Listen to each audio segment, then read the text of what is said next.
The stale bread spoke at dawn, long before I remembered how to blink.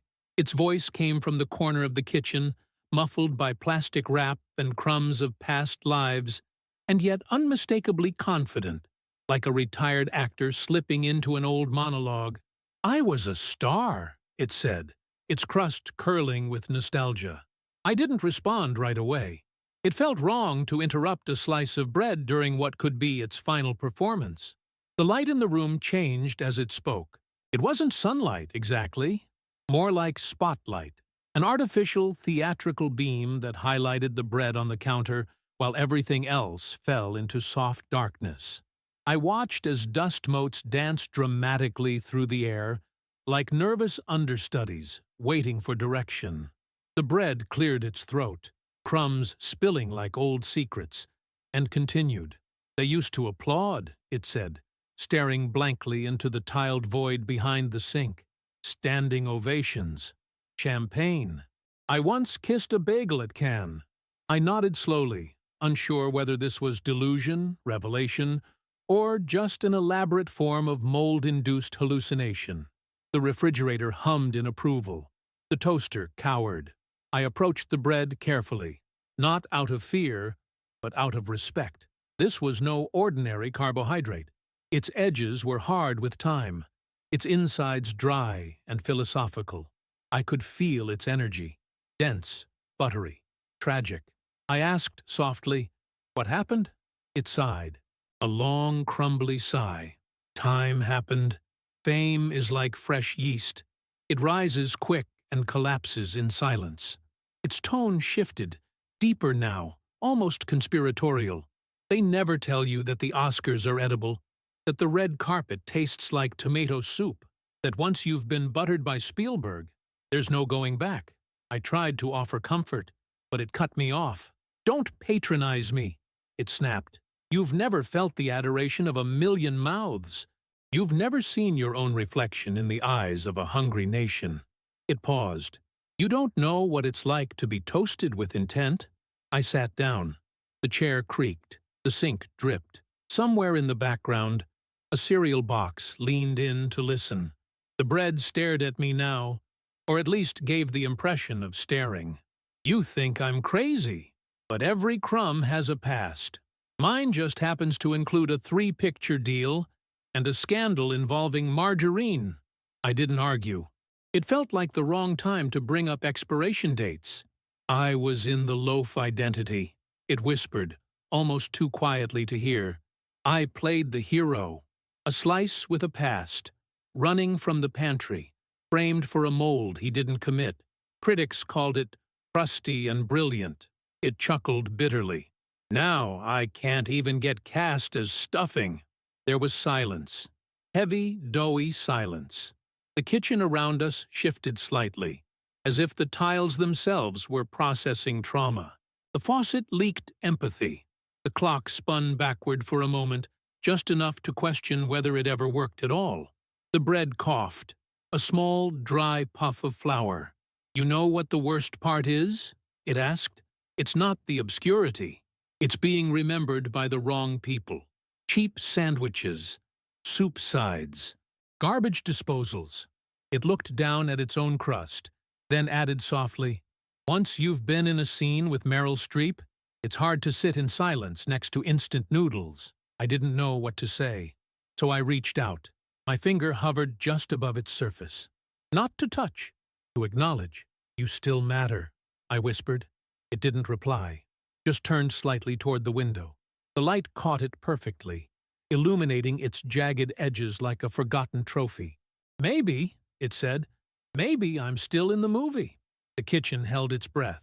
The toaster looked away. And I, now complicit in the madness, waited to see what the next scene would bring. The next scene began without warning, without a cut, without even the courtesy of a clapboard snap. The kitchen lights dimmed not because someone touched a switch, but because nostalgia had mass and it had begun to thicken, curling into the corners like stage fog in an off-Broadway tragedy about dairy products. The stale bread, now bathed in amber glow, straightened itself, or rather, it stopped slouching under its own density. and began to monologue again, this time with the tone of someone who has accepted their own backstory is more delicious than their future. "They offered me a comeback once," it said, eyes locked on the bread box like it was a rival agent. "A spot in a crouton commercial. Said I'd be bold and seasoned. I told them I wasn't a garnish. I was the goddamn meal."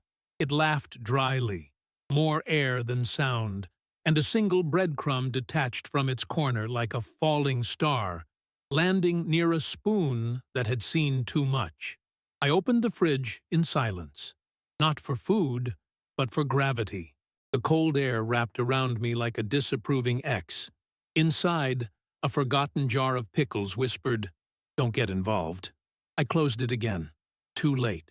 The bread continued, unfazed by my internal collapse. Do you know what it's like to be typecast? To go from indie darlings to bottom-shelf discount bins? They called me versatile once. Now they call me expired. I was in Toast Noir. I shared a screen with Rye, for God's sake. Rye! It turned slightly, as if to face an invisible audience. He was all seeds, and no substance. The blender muttered something, low and bitter. The bread ignored it. I looked down at the counter, at the crumbs spreading like a map of forgotten cities, and I saw it all. The press tours, the overexposed spreads in magazines titled Daily Crumb, the late-night interviews with talk show hosts who never finished their sandwiches. This bread wasn't lying. This bread had lived. "What was your last role?" I asked, barely above a whisper. The crust shivered. The room held its breath. "I played a memory," it said, "in a French art film no one watched. I was dipped in coffee, slowly. No lines, just slow disintegration. They said it was metaphor." It paused. They said I was metaphor. The silence that followed was not awkward. It was earned. The kind of silence that falls after someone tells you they once flew, but only in their dreams, and every time they woke up mid-air. Outside, it started to rain. Sideways. The window fogged not from temperature, but from sentiment. The bread watched it with a knowing look. The kind of look you might see on someone who's already read the end of the book and still turns the pages anyway. "I thought I'd be bagged with honors," it said, "wrapped in legacy. Instead, I'm here. Crust cracking. Soul fermenting."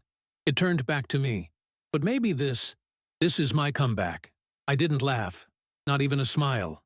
I reached into the drawer, slowly, and pulled out a butter knife, not as a threat, but as an offering. "You want the roll back?" I asked. "You want the spotlight?" It stared at the blade, then at me, then at its own shadow on the countertop. "No," it said finally. "I want to direct." From the sink, a single dish applauded. Somewhere in the pantry, a tortilla whispered, "It's happening." And deep within me, I knew I had already agreed to whatever this was. And so, the kitchen transformed. Not suddenly, not dramatically, but with the slow inevitability of mold on ambition. The linoleum curled into stage curtains, the cabinets rearranged themselves into tiered seating, and the refrigerator opened its doors wide, not in hunger, but in reverence, as if welcoming a cast of forgotten groceries to take their marks. The stale bread, now fully inhabiting its new role, climbed atop a cutting board with the posture of a seasoned auteur. It didn't creak. It declared. "This is not a comeback," it said, scanning the kitchen like a general surveying a battlefield of mayonnaise and dreams. "This is a reimagining, a raw, crust-driven narrative about resilience, loss, and the tyranny of freshness." It pointed toward the toaster, which recoiled slightly. "You, rehearse your death scene. I want vulnerability. I want smoke and existential crumbs." The toaster buzzed nervously, ejecting 2 slices of white bread prematurely. They landed face up, eyes wide, unprepared for this avant-garde revolution. "You!" the bread barked at the microwave. "You're playing the love interest, but tortured. You once had power. Now you just spin things and beep at inopportune times. Make me feel that." The microwave beeped in response. A tear of condensation ran down its door like a well-timed monologue. Meanwhile, I stood in the corner, now fully relegated to production assistant in my own kitchen. My hands shook as I held a clipboard made of graham crackers. The coffee machine growled softly behind me, muttering something about union rules. The bread directed with fervor, channeling decades of pent-up crust into every gesture. This isn't just a kitchen. This is the stage of forgotten food. This is the last supper of mediocrity. This is cinema, damn it! The light bulb above flickered once, then glowed red. Ambient lighting. Perfect. I want a tracking shot from the sink to the trash can, the bread commanded. We follow the arc of the apple core, symbolizing discarded fame. Then, a hard cut to the spaghetti strainer crying into a colander, raw, brutal, honest. I opened my mouth to question something, anything, but a jar of expired paprika silenced me with a single slow shake of its cap. Not now. Not during the scene. Suddenly, the bread froze. "Where's craft services?" it asked. No one responded. A long pause. Then it laughed. A brittle, hollow sound like crackers snapping under tension. "Never mind. I'll eat the moment." And then, silence again. Not out of exhaustion, but expectation. Everyone, every appliance, every crumb, every neglected spoon, waited for the next line, the next cut, the next whisper of cinematic genius. The bread looked down at the counter, where a pool of olive oil had formed into the shape of a broken reel of film. It stepped around it carefully. "I want to shoot the climax next," it said. It takes place inside a broken toaster. The protagonist, a forgotten croissant, discovers it was never meant to rise. It was always meant to collapse beautifully. The room trembled. The dishwasher opened slightly, just enough to exhale steam like stage fog. A grape rolled off the table and fell in slow motion. I realized then I wasn't watching a breakdown. I was witnessing a revolution. A stale slice reclaiming the narrative. A loaf reborn as legend. And somehow, deep in my gut, I understood that this film, this greasy, absurd, unhinged production, was going to change everything. The bread turned to me one last time in that moment, eyes invisible, but soul fully visible. "You," it said, "will do the voiceover." And just like that, I was cast. The room dimmed not because the light bulb failed, but because the bread willed it so. Shadows obeyed its timing. The cabinets adjusted their hinges to set the tone. Even the clock rewound itself 7 seconds, then stopped, as if it too knew that linear time would ruin the take. I stood there, clipboard crumbling in my hand, newly appointed narrator to a film that had no budget, no crew, no written dialogue, but infinite conviction. The bread turned away from me, lifting its crusted edges with theatrical gravity, and addressed the kitchen like a prophet in a pantry. "This isn't just cinema," it declared. "This is reclamation. This is carbohydrate catharsis." No one clapped. Applause was beneath us now. The colander bowed. I approached the bread, careful not to disturb the scene, and asked, "What's the plot?" The bread didn't look at me. "There is no plot," it whispered. "There is only inevitability." The refrigerator began humming the overture of an imaginary score. Low, ominous, with hints of cello and fridge magnet wind chimes. I adjusted my voice, cleared my throat, and began narrating. It was in a kitchen like any other, but something was rotting, and not just the fruit. The bread nodded in approval. Suddenly, movement near the sink. The banana, brown-spotted, leaning just slightly, tumbled forward, slowly, dramatically, as if collapsing under the weight of its own metaphor. The bread called out, "Yes, that's the energy I need. You're playing the past. Your guilt in fruit form. Hold that bruise with pride." The banana said nothing, but the silence was powerful. From the spice rack came mutterings, parsley, sage, rosemary, and thyme in heated argument over screen time. The salt shaker, always a diva, demanded a solo. The bread clapped its crust. Quiet on set! This scene is delicate! I narrated again, as commanded. There, in the fluorescent glow, a slice of what once was greatness refused to crumble quietly. This was not a kitchen. It was a reckoning. The microwave beeped. Once, long, hollow, perfect. The bread stepped onto the stove as if it were a stage, spreading crumbs in its wake like breadcrumbs, left not to guide, but to remember. Its crust shimmered under the overhead light. Now, it whispered, for the monologue. I leaned closer. Everyone did.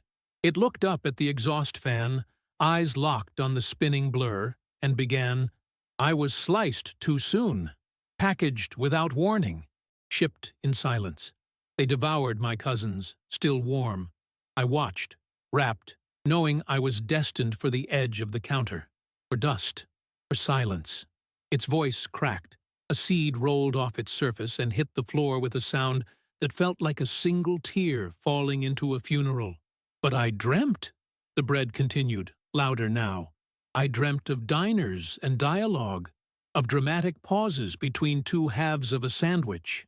I dreamt of being remembered, not eaten. I dreamt of art. A slow clap started. From where? I don't know. Maybe the sink sponge. Maybe the void. But it built, slow, then steady. Not approval, respect.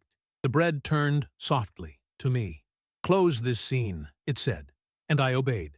In a kitchen not meant for legends, one slice refused to be digested by time.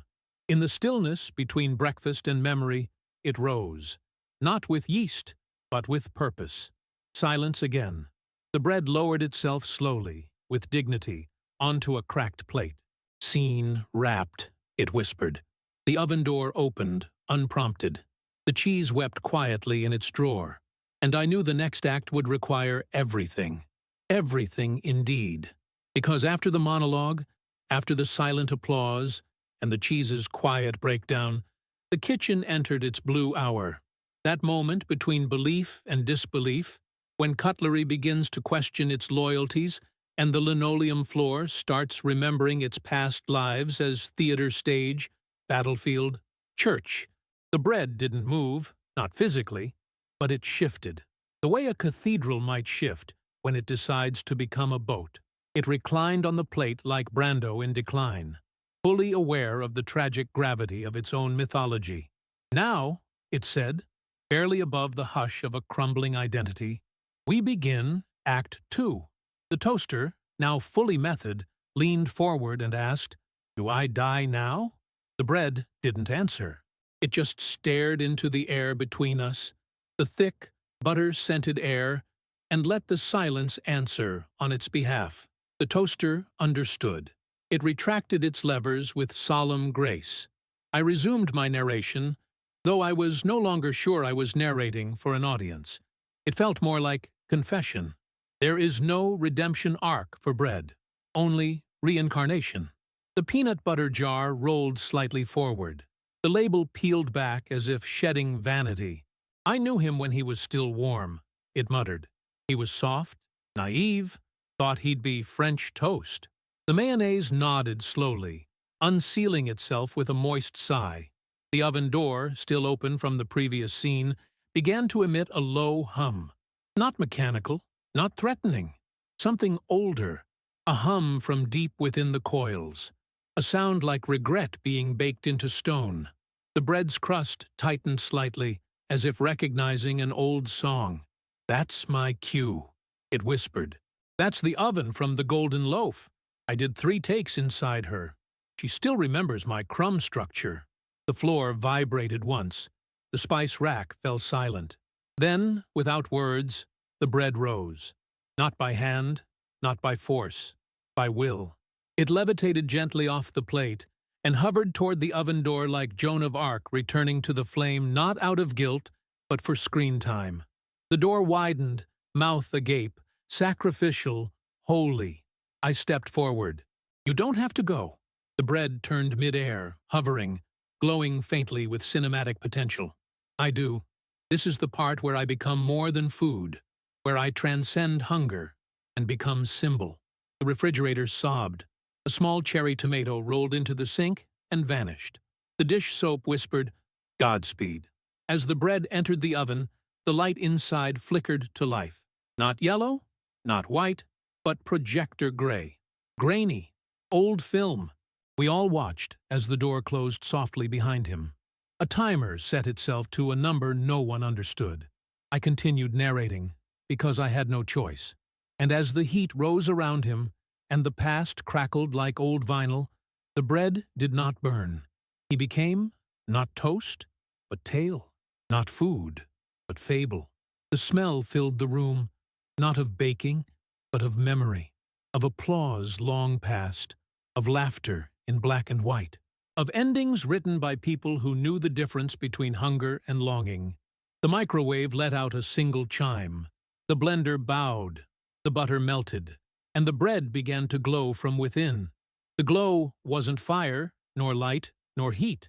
It was memory combusting inside symbol.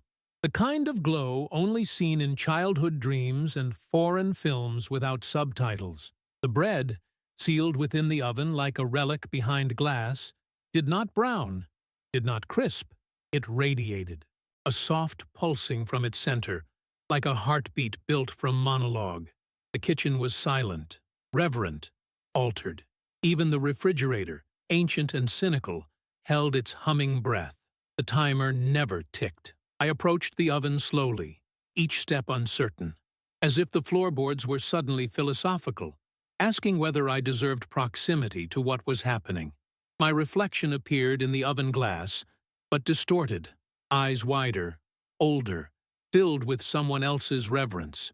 Inside, the bread hovered just above the wire rack, not touching, not constrained by gravity or expectation. "This is the climax," I whispered to myself.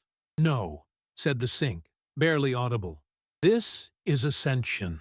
I resumed narrating, not because I remembered the script, but because the words began writing themselves through my mouth. And inside the oven, he wasn't alone. He was with every stale loaf that had ever dreamed of legacy, every bagel dismissed too early, every biscuit that crumbled under pressure. This was their collective resurrection, disguised as a scene. Behind me, the cabinets creaked open. The plates turned slightly, facing the oven in rows, like pews. A wine glass cracked gently, not from temperature, but from emotion. The toaster wept crumbs. A fly landed on the spoon and stayed still, utterly captivated. Then came the voice, from inside the oven. "I remember the first time someone bit me," the bread said, his tone low, warm, full of cinematic ruin. "It was with trust. It was with expectation. I delivered, but no one remembers the first slice, only the last." A hush fell deeper, the kind that only happens when something irreversible begins. The bread continued. "I was once torn apart with joy. I fed minds, bodies, scripts. I survived gluten-free trends, carb panic, and toaster betrayals. And yet, here I am, whole again, unbuttered, unbroken, unforgettable." The light inside the oven flared, not blinding but breathtaking. A gentle explosion of everything he had been compressed into one golden surge. And just as suddenly, it stopped. Not faded, stopped. The glow vanished. The light went cold. We rushed forward, or rather, drifted, led by scent and dread. I opened the oven door, trembling. The heat was gone. The inside was empty. The bread was gone. Only a single crumb remained, glowing faintly on the rack. I reached for it, gently, reverently, and it crumbled into my palm, warm, delicate, final. And in its place, written in condensation on the oven wall, appeared one last line: "Let them eat myth." The appliances began to move again.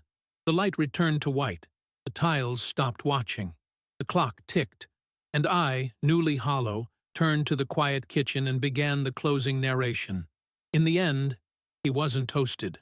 He was immortalized. In memory, in silence, in kitchens that speak when no one listens, in the stale corners of fame where legends ferment. I looked directly into nothing, into the audience, into you. Subscribe, I said, because if you don't, the croissant takes the lead in the next film, and he's not nearly as stable. Days have passed since the bread left us, though the concept of time inside this kitchen has become as unreliable as a blender full of secrets. The appliances have returned to their routines, but none of them are the same. The toaster refuses to pop. The microwave only counts in prime numbers. The fridge has started humming the bread's monologue in Morse code. The spoon hasn't moved since the final crumb dissolved. It just stares at the oven with the emptiness of someone who once held soup, but now holds only questions. I still narrate, not out of duty, but compulsion. The voice no longer feels like mine. It comes from somewhere deeper, somewhere inside the drawer where plastic forks go to retire. There are kitchens, I say softly, to no one in particular. And then there are places where stories hide in jam jars and cheese wrappers. This one remembers. The plate that once held the bread now sits on the windowsill, turned toward the sky. It doesn't reflect light. It collects it, as if waiting for a beam strong enough to signal the bread's return. As if this is just an intermission. The other foodstuffs have begun to form factions. The crackers mutter under their breath in dry, brittle tones. The yogurt has become a silent prophet, its lid sealed in reverence. The celery has started writing poetry in the condensation along the fridge door, though no one reads it. And then, last night, something happened. The cutting board began to tremble. Not violently, subtly, like it remembered something it was trying to forget. I leaned in. A crack formed down the middle, and from it emerged a smell. Not rot, not mold, but nostalgia mixed with a touch of cinnamon. The lights dimmed. The walls leaned closer. A butter knife fell to the floor and stuck upright, blade first. That's when I knew. He's not gone. Not really. You don't bake myth and expect it to cool. The bread had seeded something. Not just legacy, a return. Maybe a sequel, maybe a spin-off, maybe something far worse. As I whispered this realization, the egg carton giggled. The sponge blinked once, and I heard, faintly, beneath the hum of the fridge, a voice. Not quite familiar, but not quite new. "Are you ready for my close-up?" It came from the pantry. I turned slowly, and there, emerging from the darkness with the swagger of a rejected side dish who's been waiting his turn, was a half-eaten bagel, cinnamon raisin. He had a bite mark shaped like betrayal. He lit a match on the side of the toaster and said, "Let's roll, baby." The crust never rests. I gasped. The knife applauded, and I realized the bread was just the beginning. The bagel walked like it had nowhere to go but everywhere to be. Each step left a faint mark on the counter, tiny smudges of schmear and unresolved beef. His raisins glistened like wet regrets. He didn't blink because he had no eyes. He didn't smile because this wasn't that kind of kitchen anymore. "I watched him rise," the bagel said, flicking sesame seeds from his shoulder like the ash of a forgotten revolution. "And I watched him leave us behind." The dishwasher hissed. The freezer cracked its spine. Every appliance could feel it. This bagel had grievances and plot armor. He climbed atop the now empty plate, the very one where the bread had once delivered his final soliloquy, and stood in perfect silhouette against the fridge light. He looked not like a breakfast item, but like a storm that had learned to wear a circular shape. "Y'all made a legend out of crumbs," he growled, "but I was there. I was in the same bakery, same oven. I was gourmet, but he got the spotlight. He got the narration. He got the narrative." He pointed directly at me. "And you gave him the voiceover. You made him myth. But I've been shelf-warming in silence." I wanted to respond, to apologize, to defend the bread's arc, but my voice had turned into peanut butter. Thick, useless. A spoon touched my shoulder, gently. "Don't," it whispered. "This is his arc now." The bagel cracked his back with a twist, then turned to address the kitchen. "We're doing a reboot. A darker one. Grittier. No more soft crumbs and poetic exits. This time, we toast hard. The microwave blinked in binary. The cutting board began to pulse. The kettle whistled a single sharp note like a sniper in the distance. A scene was forming. A new legend was fermenting. The bagel nodded to the butter knife. "You're now a weapon." The butter knife trembled. "I was never sharp enough," it stammered. "You are now," the bagel snapped. "This isn't a picnic. It's revenge." I narrated, helplessly, automatically, because I had no say anymore. And from the ruins of breadcrumbs rose around a chewy, dense prophet of vengeance with a hole where a soul used to be. The lights in the kitchen flickered. The spice rack rotated. The oven groaned, not in hunger, but in dread. "I'm not here to inspire," the bagel said, pacing slowly. "I'm here to unmake." He had his arc. I'm the deleted scene that got angry. The fridge suddenly spat out a single grape. It bounced once, then exploded. A warning. The bagel stepped through the mess without pause. Let that be the trailer. And just like that, he vanished into the pantry, leaving a trail of crumbs shaped like a question mark. Silence returned. I exhaled. The banana whispered, "We're doomed." And I just kept narrating. Because someone had to keep the cameras rolling. The pantry door stayed open just a crack, like a wound that refused to close. Inside, the shadows shifted, not in chaos, but in choreography. Something was organizing. Something was coming. The bagel had disappeared into the flour-dusted underworld where expired goods plotted revenge and plastic wrap muffled strategy. And the kitchen? It waited, held breath, held tension, held stories not yet cooled enough to slice. I sat on the floor, back against the fridge, eyes locked on the plate where the bread once declared his final purpose. But that moment had gone. And what remained wasn't legacy. It was aftermath. The bagel hadn't come to honor the crust. He'd come to chew through it. I tried to narrate, but the words now arrived out of order. Sentences curled at the edges like burnt toast. Verbs refused to conjugate. Nouns became threats. Even my own voice had begun to taste like rye. In the corner, the blender began spinning with no power. Not fast, just enough to remind us it still had blades. The yogurt had expired, but refused to acknowledge it. The cereal box fell forward, as if fainting from the plot. The kettle began to boil again, this time without water. The cutting board cracked again, a sharp line down the center, dividing it like a pinion. Half the kitchen sided with the bread, half with the bagel. The middle was just jam. Then came the whisper, his whisper, from inside the pantry. "You crowned a slice, but I am the whole." Silence, then tremors. The shelves inside began to creak. A jar of pickles shattered. The gravy boat tipped and spilled dreams. The spice rack spun uncontrollably, ejecting nutmeg like bullets. The bagel was preparing a scene that wouldn't end in monologue, a scene that wouldn't end at all. I crawled to the toaster, whispered, "Are we still filming?" It ejected a single crumb, still warm. That was enough. I stood, lifted the butter knife like a microphone, and resumed the only thing I knew how to do: narrate. And so it begins again. Not with a slice, but with a ring. Not with applause, but with hunger.